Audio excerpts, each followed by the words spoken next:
Hello, everyone. South Korean intelligence had joined the group of sources stating that North Korea is sending somebody to Russia.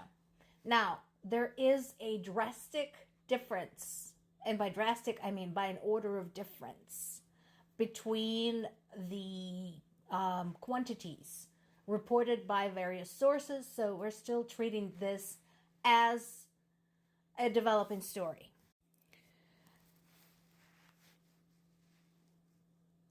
So, South Korea's National Intelligence Service said that Russian Navy ships transferred 1,500 North Korean Special Operations Forces to Vladivostok. Other sources are saying it's 10 times as much. So, again, all we can do is wait and see. But I'm glad that South Korea is speaking up because this does pertain to them. Because I am sure North Korea's alliance with Russia does not make them feel warm and fuzzy, understandably. And I'm also glad that South Korea is calling it like it is, because this is a grave security threat. So what I want you to do is pull up a map, and I'll show you what I'm talking about. So there's South Korea, there is North Korea, and right there is a tiny, tiny boundary with Russia. That, however, is plenty to cause concern for South Korea. The only other country close by is China, who is very close in bed with Russia. And somebody reasonable is across an expanse of water on the other side, Japan. So, now, here's where we have a discrepancy, and I wish Zelensky would stop making statements until he has specific data in hand to confirm it. This is what I'm talking about, causing confusion. How much are we talking about? Because he says 10,000. Now, whether it's 15,000 or 10,000, it's bad either way. It's bad either way. It's, it has implications in the region. It would still be nice to know what exactly we're dealing with.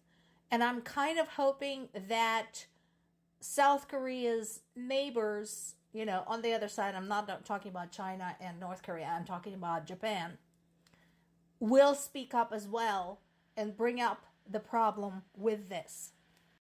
Here's why I'm bringing up Japan. So look at the map. On one end, in the south, Japan is close to South Korea. Then we have Sea of Japan that separates it from the eastern coast of South Korea, North Korea, and there's once again Russia. But look at how close it comes to Russia farther north. And Japan and Russia have a long-standing territorial disagreement over the Smoking Isles. So, the fact that North Korea has become involved in this, and there's now evidence of involvement from multiple sources, has very far-reaching implications in that part of the world. Meanwhile, going almost all the way across the Eurasian continent, back in Ukraine, there's also concerns right there in the immediate vicinity. So we already talked about the ceaseless bombing of Zaporizhia and accumulation of troops in the occupied portion of the Zaporizhia region, which suggests there might be a Russian strike there attempting to advance. There's now also similar concern in the Kherson region, where we're also seeing accumulation of troops trying to weasel their way into the Dnipro Delta, where there's lots of smaller islands, and where Russian troops are trying to create some type of a foothold. The good news is that Ukrainian intelligence, Ukrainian reconnaissance is working just fine, so there is some advance notice of what is happening.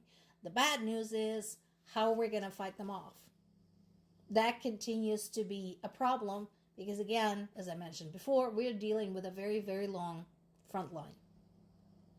And things in the east, in the Donetsk-Luhansk region, are far from fabulous. And all of the above, all of the different complicated bits and pieces of this bring us to this. I liked General Zaluzhny. I felt a lot better when Ukrainian army was under his leadership than it is now. And I think it was very stupid of Zelensky to remove him from that role, even though I'm pretty sure, he's fine where he is doing his job as the ambassador of Ukraine to the United Kingdom. But this is the man to listen to. And he makes an excellent point. One of the most challenging pieces about this is that the war is now in a state of stalemate. And that is the hardest kind of conflict to end. Consider all of the big stalemates in history. World War I was one, if you recall. American and Soviet presence in Afghanistan was like that. So basically, when somebody goes in without exit strategy, they get some resistance, and there is no way of going forward or going back. He is right. And he also understands that Russia is playing for time. They want Ukraine's allies to get sick and tired of this war. They want Ukraine's allies to say, we've done enough. There's nothing more we can do. You guys are on your own. And so that is what he's warning against. And I think the rest of the world should listen. I like what the term he uses, the static and attritional fighting.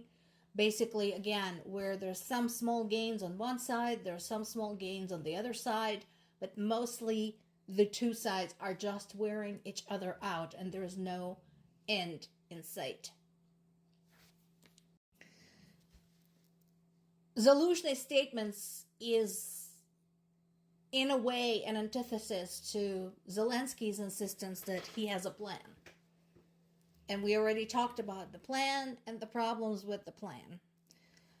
One of the biggest issues with the plan is that it hinges around a decision that Ukraine cannot make. Because the only way Zelensky sees ending this war is if Ukraine joins NATO and NATO troops come in and kick the Russians out, which would be fine and good. And again, I'm not saying that it would be a bad thing. I think Ukraine NATO membership would be wonderful. And I think in a lot of ways, Ukraine has paid its dues because it has been serving as a buffer between Russia and EU, which is also NATO territory, for almost 11 years now, because I'm counting from the annexation of Crimea. So there's that. However, here's what we're getting back. And that is a challenge. Now, there's some hypocrisy in this because we have thoroughly pro-Russian NATO members right now, such as Hungary, such as Turkey, such as Serbia, Slovakia. And here's Ukraine fighting its ass off. And it's told, no, you have to finish reforms. And we already know that with that many members that will vote against its NATO membership, this is going to take a long time. And time, unfortunately, is what we don't have. Listen to General Zaluzhny. And I'm talking about not just Ukrainians, not just Russians, but the rest of the world. And consider the consequences.